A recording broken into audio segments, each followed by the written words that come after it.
दोस्तों, राजस्थान के देवली उनियारा विधानसभा क्षेत्र में उपचुनाव के दौरान बुधवार को हंगामा हुआ, जो रात होते होते इस कदर बढ़ गया कि नरेश मीणा की गिरफ्तारी की नौबत तक आ गई। पुलिस कार्रवाई करने पहुंची तो नरेश मीणा के समर्थकों ने पत्थरबाजी शुरू कर दी और मीणा मौके से फरार हो गए। निर्दलीय उम्मीदवार ने एसडीएम अमित चौधरी को थप्पड़ जड़ दिया था, जिसके बाद मामला गर्मा गया। इस पूरे मामले में एक और अधिकारी है जिसकी कार्यशैली पर सवालिया निशान खड़े हो रहे हैं। साथ ही जिला प्रशासन की कार्यप्रणाली पर भी कहीं ना कहीं सवाल खड़े करती है। दरअसल टोंक जिला कलेक्टर डॉक्टर सौम्या झा की भूमिका भी कहीं ना कहीं इस पूरे मामले में कटघरे में है।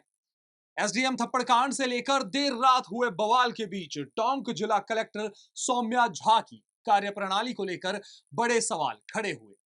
दरअसल इस विवाद की शुरुआत समरावता गांव के ग्रामीणों ने अपने गांव को देवली उपखंड से हटाकर वापस उनियारा में किए जाने की मांग की। इसको लेकर ग्रामीणों ने बुधवार सुबह वोटिंग का बहिष्कार कर दिया और मांग की। जिला कलेक्टर मौके पर आकर उन्होंने आश्वासन दिया ग्रामीणों को, और इस बीच ही नरेश मीणा और एसडीएम के बीच मारपीट की घटना हो गई। लेकिन इसके बाद भी टोंक जिला कलेक्टर सौम्या झा मौके पर नहीं पहुंची। इस दौरान केवल टोंक एसपी ने ही मौके पर पहुंचकर स्थिति को संभालने का प्रयास किया। चर्चा है कि यदि टोंक कलेक्टर समय रहते मौके पर पहुंचकर स्थिति को संभालने का प्रयास करती तो शायद ये बड़ा बवाल नहीं होता।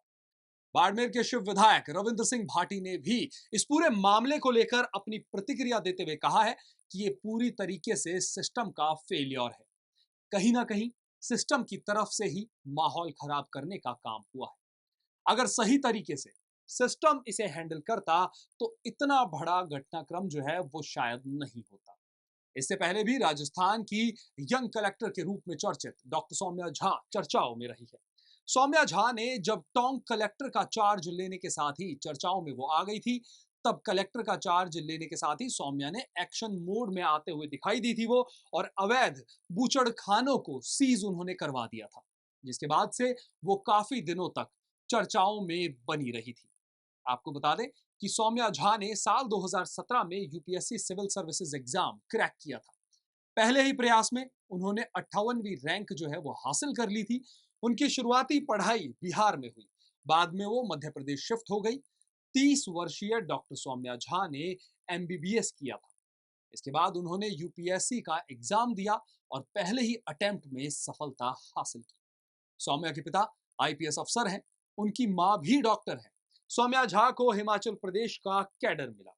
हालांकि 2 साल पहले ही सौम्या ने राजस्थान कैडर के आईएएस अक्षय गोदारा से शादी करके अपना कैडर बदल लिया।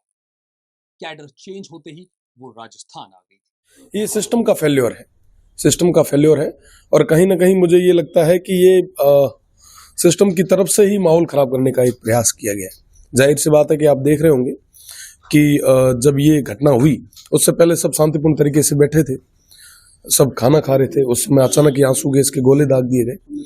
हकीकत धरातल की स्थिति क्या है वो मैं नहीं जानता, पर जो सुनने में आया, जो देखने को मिला है, उससे ये लगता है कि कहीं ना कहीं ये सिस्टम की एक फेल्योर रहा, जिसकी वजह से ये इतनी बड़ी घटना घटी है। अक्सर देखा जाता है कि इंडिपेंडेंट कोई खड़ा होता है तो उसकी जो है पूरा जो है उसको दबाने में, या देखिए, जनभावना इंडिपेंडेंट के साथ में होती है। यहाँ पे भी इंडिपेंडेंट के साथ में जनभावना थी और विरोध दर्ज कराना लोकतंत्र में सबके पास अधिकार है। वो विरोध दर्ज करवा रहे थे।